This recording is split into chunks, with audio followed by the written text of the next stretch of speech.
Every contact leaves a trace. This is the quote behind the low card exchange principle and one of the main principles of detecting fingerprints at a crime scene. But what about fingerprints makes them unique, and what makes them useful for law enforcement to catch criminals? The process actually begins in the womb, at approximately 8 to 12 weeks after development has begun. Fingerprints initially start as nothing but a blank template and very, very smooth skin. Based on the blueprint located at the bottom layer of the skin, they begin to develop ridges, which are tiny individual peaks. And if you look at your fingerprint, these are the lines of raised skin in between the spaces on your fingerprints. So if you look at your fingerprint and you see like dark, shadowy lines, like the spaces of skin in between them, those are your ridges. And this is the first part of individuality of fingerprints, because as these ridges develop, they will actually shift to allow new ridges to develop between them and next to them. But then after the range of ridge development is completed, there will be fully formed ridges, and then there will only be partial ridges. And these will typically form any ending lines in your fingerprint pattern. So again, if you look at your fingerprints, you're going to have to look a little bit closely. And if you see any lines or any part of your pattern that comes to an end, these are going to typically be partial ridges or ridge lines that weren't able to be completed because the window was ending. But in the beginning, everyone has the same fingerprint design. In case you don't know, there are actually 3. So there's an arch pattern, and this is where it comes in from one side of your fingerprint and like loops up and it comes back out the other side. There's a loop where it comes in from one side, kind of loops around and exits around on the same side. And then there's whorls, which kind of in like the center or in part of your fingerprint, it has like concentric like circles. And there are denominations of these, but these are the 3 main ones.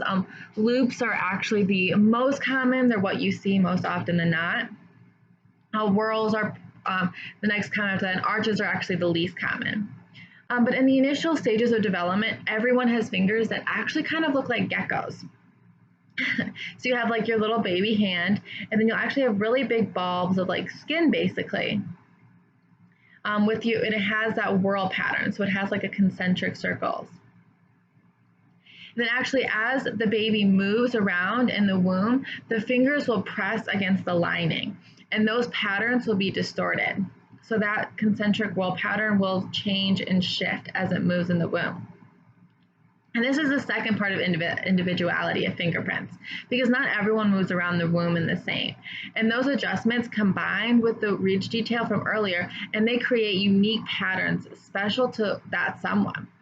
And so these 2 details, the ridge development and the pattern established in the womb, are the basis of what forensic analysts look for when comparing fingerprints found on a crime scene to a suspect.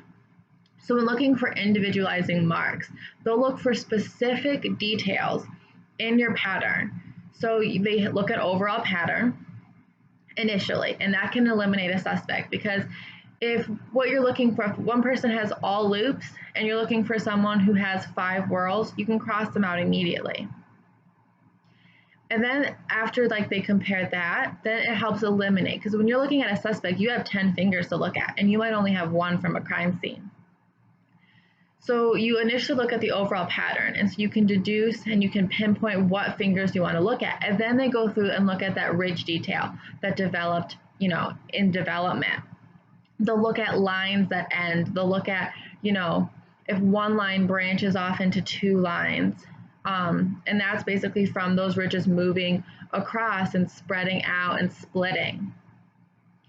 They'll look if they create holes, and so they'll look at all these details, and that's how they match a fingerprint from a crime scene to a fingerprint from a suspect, is through that individuality.